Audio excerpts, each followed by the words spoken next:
오늘 시편에 부흥이 있다 53번째 시간입니다. 오늘은 시편 37편 12절부터 26절 말씀을 통해서 함께 은혜를 나누겠습니다. 오늘 본문을 통해서 여호와께서 붙드심이 부흥이다. 여호와께서 우리를 붙들어 주시는 그것이 부흥이라고 하는 말씀을 오늘 말씀을 통해서 함께 나누도록 하겠습니다. 자, 12절과 13절 말씀입니다. 악인들이 의인들에 대한 그들의 음모와 또 이 의인들을 괴롭게 하는 그런 그들의 도모하는 장면들이 이제 묘사되어 있고, 거기에 대한 주님의 반응, 주님께서 그들을 어떻게 대하시는가를 보여주고 있습니다. 악인은 의인치기를 꾀한다. 여기 이제 꾀한다 하는 이 말이 부정적인 의미로 계획한다, 궁리한다, 그런 의미가 있습니다. 그래서 여기 꾀한다는 것은 의인이 이제 어떤 생각을 할 때가 아니라 하나님을 떠난 악한 사람들에 대해서 주로 쓰는 말이 되겠습니다. 자, 그를 향하여 그는 의인이지요. 의인을 향하여 이 악한 사람들은 이를 간다, 그렇게 표현하고 있어요.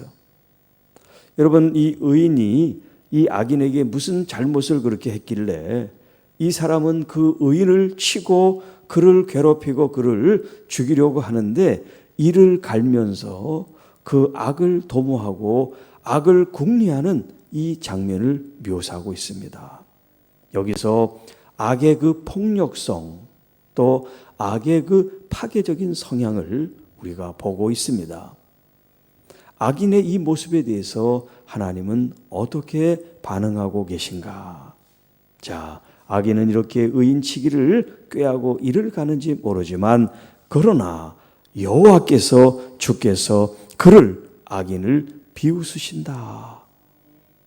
아무리 그들이 이를 갈고 아무리 준비를 철저히 계획을 하고 음모를 꾸민다 할지라도 하나님은 비웃어요. 왜? 하나님은 의로운 사람, 하나님의 자녀들을 보호하시기 때문에 그렇습니다. 그리고 그들은 그의 날을 지금 알지를 못해요.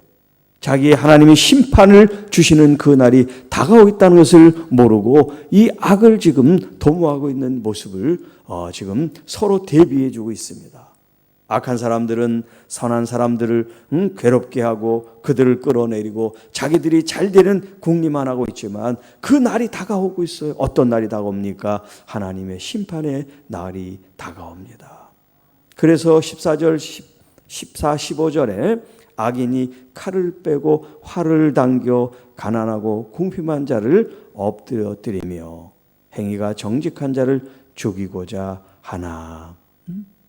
이렇게 힘없고 가난한 사람들을 이런 무기를 통해서, 권세를 통해서, 어떤 재물을 통해서 그들을 압제하고 그들을 넘어지게 해서 일어날 수 없게 만들고, 또 하나님의 그 행위대로 정직하게 의롭게 사는 사람들이 이제 눈에 가시처럼 보여서 그들을 제거하려고, 죽이려고 하는 그런 계획을 갖고 있지만, 그러나 그들의 칼, 악인들의 칼은 오히려 그들의 양심, 그들의 심장, 자기가 남을 죽이려고 했던 그 칼이 자기의 심장을 찌르게 되고, 자기가 다른 사람들을 활을 쏴서 그들을 넘어지게 했던 이 활이 결국 하나님이 분질러서 그것을 쓰지 못하게 하신다 하는 말이에요.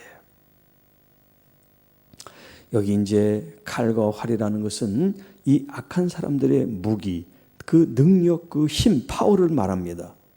그러나 여호와 하나님께서는 이 악한 사람들이 가지고 있는 무기가 아무리 강력하고 힘이 있다 할지라도 그것을 마치 이 화살을 꺾는 것처럼 하나님이 그들을 꺾어서 결국 그들이 그 악을 도모하지 못하도록 의인들을 지켜주신다 하는 말씀이에요. 자, 의인의 적은 소유가 악인의 풍부함보다 낫다. 하나님께서 지금 이 의로운 사람과 악한 사람들을 이제 물질의 어떤 그런 소유를 가지고 비교를 하고 있는데, 이 세상 사람들은 어떤 데 더 관심을 갖고 어디에 더 우리의 생각이 빼앗깁니까? 풍요롭고 풍성한 것에 마음이 뺏기고 또 그렇게 되기를 바라고 있지 않습니까? 자, 그런데 여기 풍부한 것과 적은 것이 서로 대꾸를 이뤄요. 비교가 되는 겁니다. 의인과 악인이 비교가 되듯이 서로 가지고 있는 물질, 재정, 재물이 서로 비교가 되고 있어요. 의인은 아주 작은, 풍성한 것에 비하면 아주 연약한 소유, 재정을 가지고 있고요. 악한 사람들은 정말 헤아릴 수 없는 그런 풍성함을 가지고 있는데, 그 두 가지를 비교했을 때 하나님께서 무슨 말씀을 하십니까? 악인의 풍성한 것보다 의인의 아주 작은 것이 더 낫다, 그렇게 말씀하세요. 낫다. 여기 이제 낫다고 하는 것이 히브리 말로 토부라는 말인데, 이 토부는 좋다 그런 말이잖아요. 좋다. 하나님이 보시기에 좋다. 우리 인간적으로 보면 많고 풍성한 게 좋을 수 있지만 하나님이 보실 때 좋아야지 좋은 거죠. 물질을 많이 가지고 있어도 하나님의 심판을 받아보세요. 아무 소용이 없는 겁니다. 하나님의 관점에서 물질에 많고 적음에 우리의 행복이 있는 것이 아니라 하나님과 함께 있는 것이 진정으로 행복합니다. 그걸 우리가 깨달아야 돼요. 자기가 하고 있는 일들이 어떤 일이 됐든지 죄가 아니라면 그 일을 만족하면서, 하나님이 나에게 주신 천직이야. 이걸 빨리 다른 일을 해서 좀 멋있게 살아야지. 그런 생각을 가질 수도 있지만, 지금 현재 내가 하고 있는 그 일을 정말 하나님이 주신 직업으로 혹은 그런 자기의 사명으로 생각하고, 자기의 건강 또 자기의 물질, 그것을 자족하는 이런 하나님 안에서의 누림을 누려야 그것이 행복하지. 없는 것만 생각하고 남들이 있는 것을 쫓아가려고 하면 행복은 정원이 우리에게 오지 않습니다. 자, 17절. 악인의 팔은 부러지나 의인은 여호와께서 붙드시는도다. 자, 여기 이제 부러진다는 그런 말이 15절에도 나와요. 활을 주님이 부러뜨린다는 그 말씀. 또 여기 지금 악인의 팔을 부러뜨린다 하는 이 부러뜨린다는 말씀이 샤마르라고 하는 말입니다. 샤마르. 하나님이 부숴버리고 깨뜨리신다. 마치 이렇게 도자기 하는 도공이 이제 그 실수로 잘못된 이 화병들을, 도자기들을 이제 아래 땅에 확 던져버리는 것처럼 그렇게 박살이 나고 깨뜨리는 걸 샤마르라고 그래요. 하나님이 이 악한 사람들의 팔을 그렇게 왕창 부숴버리게 하신다는 거예요. 반면에 하나님을 쫓는, 하나님을 신실하게 믿는 하나님의 자녀들에 대해서는 하나님이 그들을 붙드신다. 그들을 붙드신다. 이 붙드신다는 샤마크라고 하는 말을 써요. 하나님이 그들을 붙드신다. 이게 이제 24절에도 나오죠. 그는 넘어지나 의인은 넘어질 수 있지만 아주 엎드러지지 않고 여호와께서 그의 손으로 샤마크 붙들어 주십니다. 악인들은 하나님이 샤마르 부숴버리고, 하나님이 의로운 사람, 하나님의 자녀들은 샤마크, 하나님이 그들을 붙들어 견고하게 해주시고 넘어지지 않게 해주십니다. 여러분, 하나님의 손이 여러분들을 붙들고 계셔야 이것이 참된 부흥입니다. 하나님의 손이 우리 교회를 붙들고 계셔야 이것이 하나님의 복인 줄 믿습니다. 하나님이 지켜주시고 하나님이 우리와 함께 하시는 증거가 뭐냐면 여호와의 팔, 여호와의 손이 우리와 함께 있습니다. 그래서 출애굽을 할 때 그 여호와의 손이라는 표현이 많이 나와요. 여호와의 강한 팔이라는 그런 표현이 많이 나와요. 하나님께서 손을 애굽에 뻗치실 때 애굽 그 땅이 하나님의 재앙이 임해요. 그런데 똑같이 손을 뻗었지만 하나님의 그 고센 땅에 이스라엘 백성들은 하나님이 지켜주시고 보호해 주셨습니다. 이렇게 하나님의 자녀들, 하나님의 신실한 교회들에 대해서 하나님의 손은 하나님 우리를 붙드시고 우리를 보호하시는 능력이 되지만 하나님을 거부하고 죄 가운데 살아가는 이 악한 사람들에 대해서는 하나님의 손이 심판의 손이고 하나님의 징계의 손이 되신다는 말씀을 하고 계십니다. 자, 그렇기 때문에 우리가 하나님의 보호를 받기 위해서는 우리가 겸손하고 낮아지는 사람이 되어야 돼요. 악한 사람들은 항상 얼굴을 들고 머리를 들고 자기가 하나님처럼 되려고 하기 때문에 하나님이 그 머리를 꺾습니다. 그게 바벨탑 사건이었죠. 그러나 하나님은 항상 자기를 무릎을 꿇고 하나님 앞에 자기의 마음을 조아리는 그런 자기를 낮추는 겸손한 사람을 하나님은 가까이 하시고 그를 높여주신다고 말씀합니다. 그래서 예수님께서는 너희들은 나를 본받아라. 내게서 배워라. 내 마음은 온유하고 겸손하다라고 말씀하세요. 그러면서 예수님이 마지막 공생애를 마칠 때 이제 예루살렘에 입성하는 그런 장면 가운데 주님이 나귀의 새끼를 타고 입성을 하는 장면이 나오죠. 그 장면을 통해서 주님 말씀하십니다. 겸손하여 그는 겸손하여 나귀 곧 멍에 매는 짐승의 새끼를 탔도다. 오늘 우리가 겸손함으로 말미암아 낮아짐으로 말미암아 하나님께서 우리를 지키실 또 하나님께서 우리를 보호하실 그런 합당한 공의로운 이유를 주님께 드려야 되는 거예요. 그럴 때 주님이 우리를 높여주시고 우리를 팔로 붙드셔서 어떤 악이 우리를 넘어지게 하고 쓰러지게 하고 우리를 파괴한다 할지라도 하나님 우리를 지켜주시는 줄로 믿습니다. 18절 말씀 여호와께서 온전한 자의 날을 아시나니 그들의 기업은 영원하리로다. 자, 아까 13절에서 이 악한 사람들이 궁리를 하고 꾀를 내고 하지만 그들의 날이 다가온다 그랬어요. 그것은 그들이 악을 행한 죄를 행한 것에 대한 하나님의 그 징계, 하나님의 심판의 날이라고 하면 여기 18절에 있는 이 날은 뭐냐면 하나님을 온전히 신뢰하고 믿고 따르는 믿음의 사람들에 대해서는 하나님이 보응하시고 하나님이 복을 주시는 그 날을 말하고 있습니다. 그러니까 이 세상에는 항상 두 가지 이제 대립되는 그런 현상들이 있다고 할 때 악인에게 의인에게 하나님께서 베푸시는 하나님께서 행하시는 역사가 다 다르다는 거예요. 그들에게 똑같은 날이 오지만 한 사람에게는 심판의 날이 되고 한 사람은 구원의 날이 되는 겁니다. 한 사람에게는 하나님의 저주의 날이 되고 한 사람에게는 축복의 날이 되는 겁니다. 오늘 여러분들이 하나님 앞에 온전한 믿음으로 생활한다면 지금 당장 눈앞에 펼쳐지는 일들이 일어나지 않는다 할지라도 이제 그 날이 여러분 서서히 나에게 다가오고 있다는 것을 믿음으로 보시기를 바랍니다. 그래서 어제 말씀에 악한 사람들을 부러워하지 말아라 그랬잖아요. 남들이 잘 되고 잘 되는 것들을 부러워하지 말아라. 결국 그것은 하나님 떠나 있을 때는 하나님의 심판이 다가오는 것을 그들이 모르고 있다는 거예요. 그들의 기업은 영원하리로다.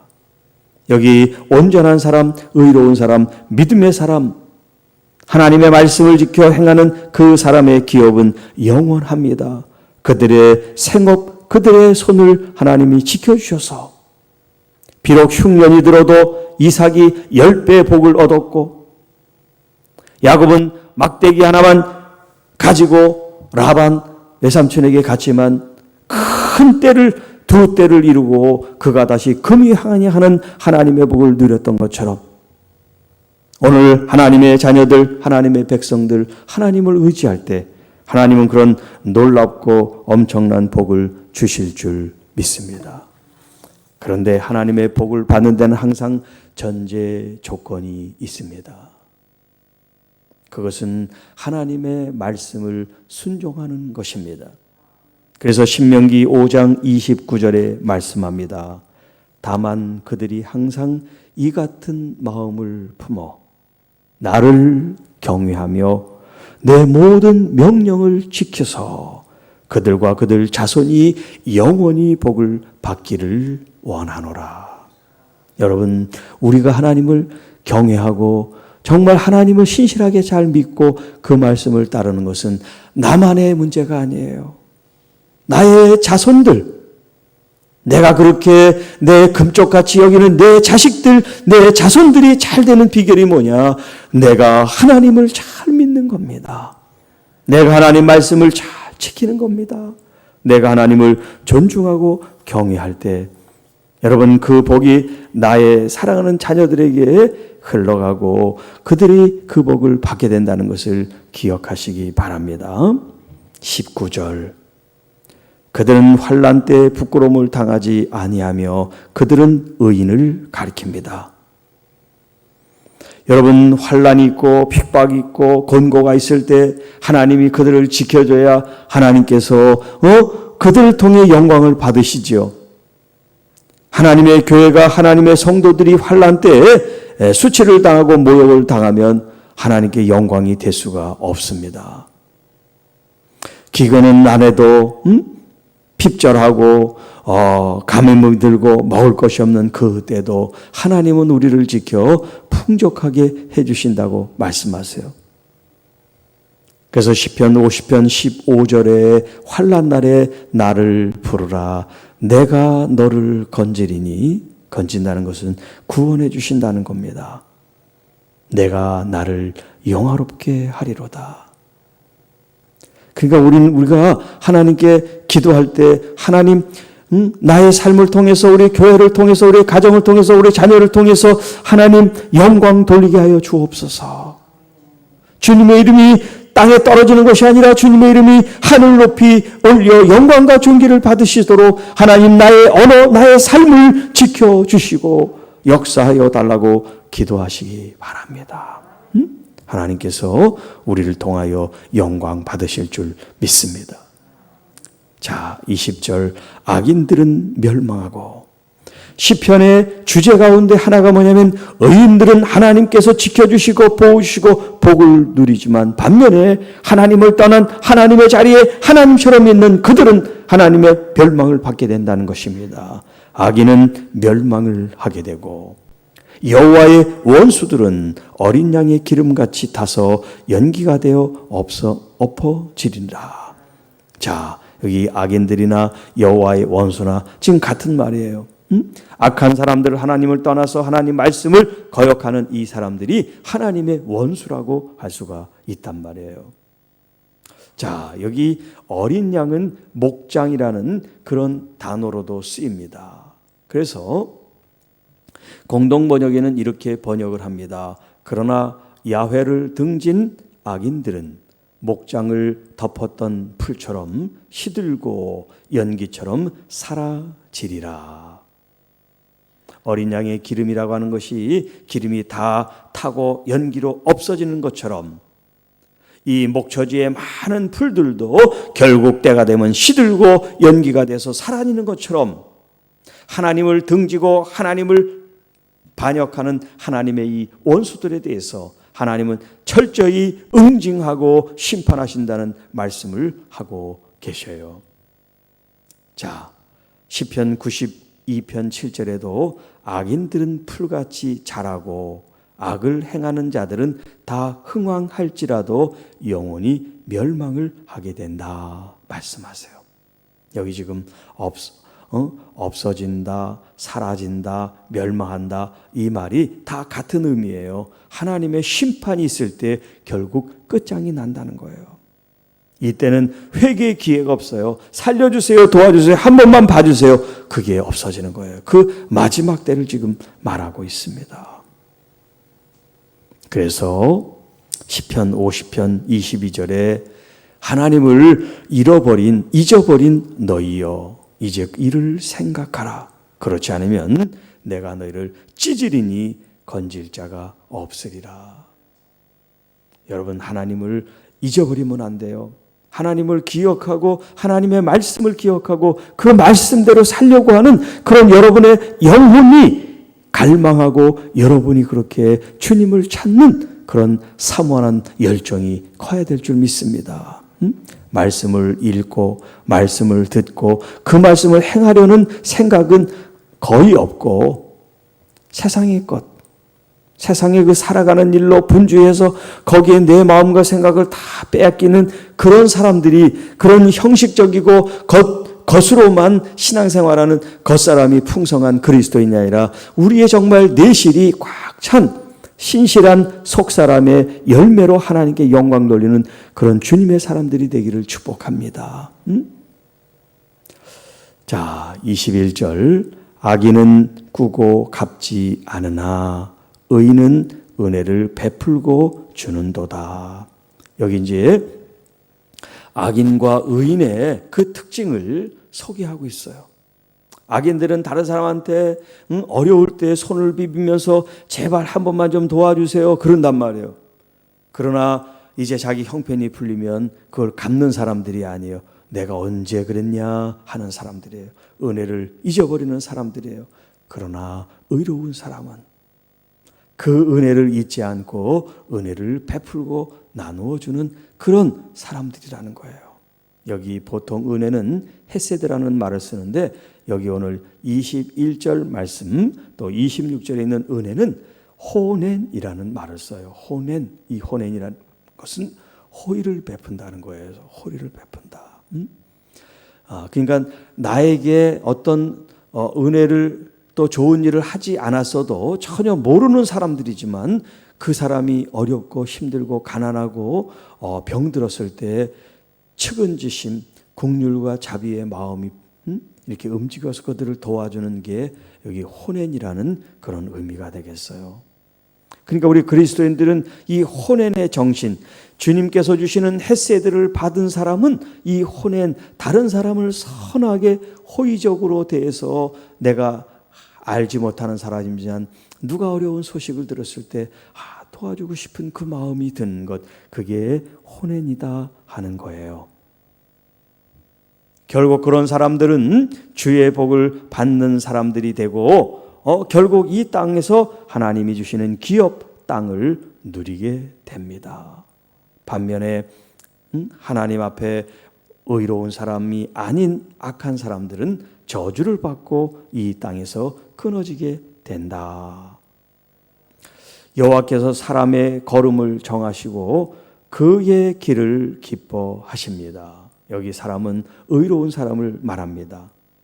잠언 16장 9절에도 사람이 마음으로 자기의 길을 계획할지라도 그의 걸음을 인도하시는 여호와시라는 말씀이 있죠. 여러분, 하나님의 사람, 하나님의 자녀들, 하나님의 교회를 누가 책임져 주겠어요? 하나님께서 책임져 주십니다. 그 걸음을 주님께서 인도해 주시고 복된 길로 가게 하십니다. 그래서 그의 길을 하나님이 기뻐하십니다. 그 자신이 그 길을 기뻐합니다. 왜? 하나님이 인도하는 길이니까요. 하나님이 주신 대로가 정말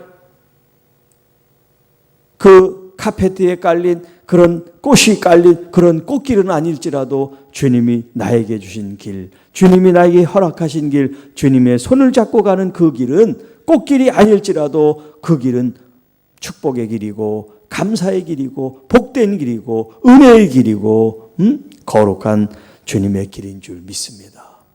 주님이 원하시는 그 길을 걸어가는 사람, 그 사람이 진정 이 땅에서 부흥을 이루는 사람입니다. 주님, 내 손을 붙잡고 가십시오 하는 그런 찬양도 있죠. 주님이 한 걸음 한 걸음, 한 스텝 한 스텝을 주님이 한 걸음 한 걸음 인도하시는 주님의 그 섬세하고 주님의 그 은혜로운 모습을 항상 여러분 상상하면서 기도하세요. 하나님, 주님께서 인도하는 그 걸음대로 내가 기쁘게 주님을 따르겠습니다. 24절, 그는 넘어지나 위에서 말한 하나님의 의로운 사람입니다. 그 의로운 사람이 넘어질 수가 있어요. 그런데 아주 엎드려지지 않는다. 넘어지고서 일어나지 못해서 거기에서 그냥 주저앉고 끝나는 인생이 아니라 넘어질 수 있지만 하나님은 다시 그를 붙들어 일으킨다. 그래서 여호와께서 그의 손으로 붙드신다. 샤마크라는 말씀을 썼다고요. 하나님의 손이 우리를 붙잡으면 우리가 돌에 걸려 넘어지는 순간이 있을지라도 하나님의 척 붙잡아서 우리를 건져주시는 줄로 믿습니다. 그러니까 성령께서 우리와 동행하시고 항상 나의 손을 잡고 나의 발걸음을 인도하신다는 것을 실질적으로 여러분이 잘 이렇게 상상하면서 주님의 보호와 인도하심 속에 나가게 되기를 축복합니다.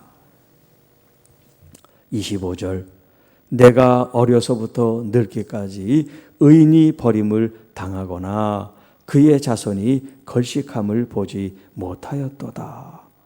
자, 우리가 처음 어제 27편 말씀을 드릴 때 이 다윗의 시가 노년에 인생 말년에 썼다 그랬죠. 그러니까 지금 다윗이 어려서부터 늙기까지 자기의 그 일생을 지금 통해서 경험으로 볼 때 하나님을 잘 믿는 사람이 버림받은 적이 없다는 거예요.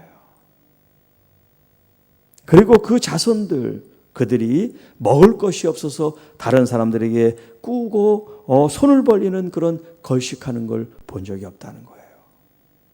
비록 그들이 넘어질 때도 있고 또 그들이 가지고 있는 것은 이 세상 사람들에 비해서 적은 것일지라도 하나님은 그들을 일용할 양식으로 채워주시고 보호해 주시고 인도해 주신다는 것을 지금 다윗이 자기의 삶의 경험을 통해서 말씀하고 있습니다. 그는 종일토록 은혜를 베풀고 꾸어주니 그의 자손이 복을 받습니다. 자, 21절에 악인은 꾸고 갚지 않는다 그랬어요. 그런데 여기 의로운 사람은 어떻게 합니까? 은혜를 베푼다. 어느 동안 종일토록이라는 것은 한순간이 아니라 한 날이 아니라 자기의 모든 생애, 자기의 모든 날들을 종일토록 이렇게 얘기합니다. 이 종일토록은 하루 종일 이런 이제 축소의 어떤 의미가 있다고 하지만 이제 이 원어적인 개념으로 보면 모든 시간들, 모든 날들을 말하는 거예요. 그러니까 의로운 사람이 이런 호의를 베푸고 사랑을 베푸고 자비와 인애를 베푸는 게 잠깐 한순간이 아니라 그의 모든 삶 속에서 항상 이렇게 주님이 주신 햇새들을 가지고 호의를 베풀고 선을 베풀고 다른 사람을 돕는 그런 삶을 지금 얘기합니다. 그렇게 베풀어주고 나누어주게 될 때 그의 자손이 복을 받습니다. 자, 여기 이제 복이라고 하는 말이 바라크라고 하는 히브리 말이죠. 바라크는 무릎을 꿇는다 그랬어요. 몇 번 나왔죠. 바라크, 무릎을 꿇는 게 복이다. 이 복하고 무릎을 꿇는 게 무슨 상관이 있나? 우리가 이제 언뜻 그렇게 상관관계가 없이 들려요. 자, 그런데 이 바라크라고 하는 이 개념의 1차 의미 뭐냐면 무릎을 꿇는다는 거예요. 무릎을 꿇는다. 그러면 이 무릎을 꿇는다 그 다음에 2차 의미는 뭘까요? 내가 낮아지는 것인데 이 낮아짐을 통해서 하나님을 높이는 거예요. 하나님을 높이는 게 이 바라크의 진짜 의미가 있는 거예요. 무릎을 꿇는 것만이 아니라 무릎을 꿇는 것이 왜 꿇느냐? 하나님을 높이기 위해서, 나를 낮추기 위해서, 하나님의 말씀이 영광과 존귀를 받도록 내가 복종하겠습니다. 그런 뜻이 담겨 있단 말이에요. 그러니까 하나님이 복을 주시는 거예요. 겸손히 무릎을 꿇고 하나님의 뜻을 구하고 하나님 그 말씀대로 내가 살기를 원합니다. 그렇게 간절하게 그렇게 겸손하게 원하는 그를 통해서 하나님은 하나님의 역사를 이루기 때문에 하나님께서 복을 주신다는 거예요. 블레싱, 하나님이 그를 복되게 하셔서 하는 일마다 잘 되고 더 잘 되게 하신다 하는 말씀이에요. 자, 오늘 이 37편의 두 번째 시간을 가졌습니다. 여호와께서 악인들은 심판하시고 의인들을 지켜주시고 보호해 주신다는 그런 의미로서 여호와께서 붙드시는 사람, 또 여호와께서 붙드시는 그것이 참된 부흥이라는 그런 말씀을 나눴습니다. 여러분, 우리가 가지고 있는 것이 많으냐 적으냐, 내가 건강하냐 건강하지 않느냐, 그걸 가지고, 그 조건을 가지고 나는 행복하다 불행하다, 혹은 나는 하나님의 복을 받았다, 하나님이 나를 심판한다, 그런 잣대로 생각하지 마시기 바랍니다. 진정 내가 하나님을 사랑하는 마음이 진정이 있고, 그럴 때 하나님께서 나를 사랑한다는 여러분 느낌이 아니라 믿음으로 그것을 받아들이고, 주님이 내 한 걸음 한 걸음 내 손을 붙잡고 걸어가신다는 이 실제를 여러분들이 이해하고 그것을 믿음으로 취하고 그것을 믿음으로 고백하고 선포하는 그 자리가 복된 자리고 축복의 자리고 부흥의 자리고 은혜의 자리가 되는 거지. 하나님, 나는 없어요, 나는 부족해요, 나는 아파요, 왜 이래요 저래요, 그러면 우리는 평생 행복해질 수가 없습니다. 우리는 조건에 따라 행복한 사람이 아니라 하나님을 믿음으로 말미암아 행복한 그리스도인 것을 기억하시기 바랍니다. 지금 이 코로나 사태로 여러분, 우리가 교회 모이지 않으니까 불행합니까? 믿음을 지킬 수가 없습니까? 여러분, 그것은 이 코로나의 문제가 아니라 바로 나의 문제예요. 나 홀로 하나님의 말씀이 있는데 그 말씀을 가지고 하나님이 지금 나를 지켜주고 내 손을 붙잡고 있다고 말씀하시는데 내가 그걸 믿지 못하니까 내가 지금 불행한 거고, 내가 지금 그걸 믿지 못하니까 내가 지금 이렇게 힘들다고 생각이 되는 거죠. 생각을 바꾸십시오. 여러분의 의식을 바꾸시기 바랍니다. 환경이 좋아져야 여러분 믿음이 좋아지는 게 아니에요. 우리가 대면 예배를 하고 비대면 예배를 했다고 믿음이 올라가고 떨어지는 그게 아닙니다. 여러분 마음에 달려 있습니다. 여러분의 생각에 달려 있습니다. 여러분의 의지에 달려 있는 거예요. 하나님이 나와 함께 있다는 이것은 대면이든 비대면 상관이 없습니다. 이것이 교회당이든 가정이든 일터든 상관이 없습니다. 믿음 생활하는 여러분의 믿음은 여러분이 가는 그곳에 나타나야 진짜 믿음인 줄 믿습니다. 여러분, 모든 사람들이 여러분을 반대합니까? 모든 사람들이 여러분을 비난합니까? 그 사람들 속에서 여러분 눈치를 보면서 믿음 생활을 하지 않고 나도 똑같이 교회를 욕하는 그런 사람이 되면 여러분의 믿음에 있음이 무엇이 증거가 될 수 있겠어요? 여러분, 여러분의 믿음은 어려울 때, 힘들 때, 모욕스럽고 슬치스러울 때 나타나는 게 진짜 믿음인 줄 믿습니다. 예수님의 그 십자가가 얼마나 모욕스럽고 얼마나 처참하고 얼마나 고통스럽습니까? 그러나 우리 주님은 그것을 부끄럽게 여기지 않았어요. 그것을 기쁘고 감사하게 여겼습니다. 왜요? 내 사랑하는 자들을 생각했기 때문에. 내가 지금 당하는 수치를 생각하면 정말 빨리 벗어나고 싶지만, 나의 수치를 통해서, 나의 모욕을 통해서, 내가 이런 고난을 통해서 내 사랑하는 나의 영혼들이 살아나게 된다면 나의 부끄러움은 부끄러움이 아니다 라고 여기셨을 거예요. 사랑하는 성도 여러분, 정말 예수를 믿는다는 게 뭘까요?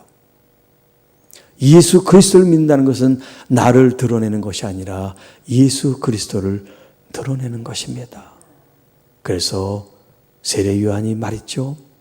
나는 망하지만 우리 주님은 흥하셔야 된다.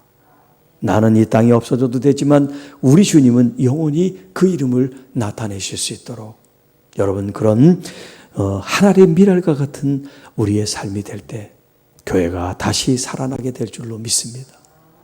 우리의 영혼이 다시 살아날 줄로 믿습니다. 주님, 우리를 붙들고 가십시오.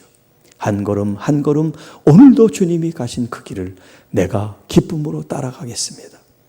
꼭 그 길이 주님 꽃길만 되게 해주세요. 그렇게 기도하지 말고 주님이 원하시는 그 길이 꽃길입니다. 꽃이 뿌려진 그 길이 꽃길이 아니라 주님과 함께 가는 그 길이 꽃길입니다.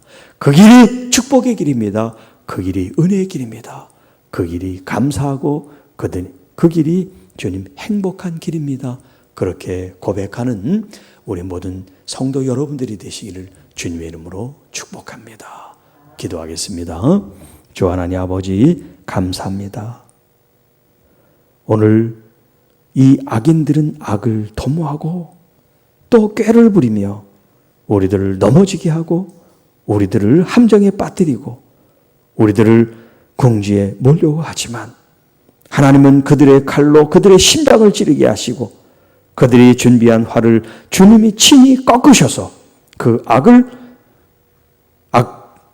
도모하지 못하게 막으시고 하나님의 자녀, 하나님의 교회, 하나님의 의로운 사람들을 하나님의 손으로 붙드시고 지키시고 그 걸음을 인도해 주심에 감사와 영광을 돌립니다. 오늘도 주님 꽃길을 위해서가 아니라 주님과 함께하는 삶을 위해서 기도하고 바라보고 사모하는 신실한 주님의 믿음의 의로운 사람들이 되게 하여 주옵소서. 그래서 우리가 바르게 행한 이 열매가 우리 자녀들, 우리 손자, 손녀에게까지 주님 이 복이 이어져 내려가는 하나님의 진실한 믿음의 가정들, 믿음의 자손들이 다 되게 하여 주옵소서. 주님 병들고 아파하는 우리의 이웃들을 위해서 우리가 중보하고 축복하고 기도할 때 의인의 기도 간구하는 그 우리의 이 간구하는 역사가 하나님 믿음의 역사가 의로운 역사가 주님 크고 놀랍게 역사하셔서 모든 질병으로부터 모든 위험으로부터 모든 아픔과 상처로부터 치유되고 회복되는 은혜를 베풀어 주시옵소서. 이 모든 말씀 우리를 구원해 주신 우리 구주 예수님의 이름으로 감사하며 축복하며 기도하옵나이다. 아멘.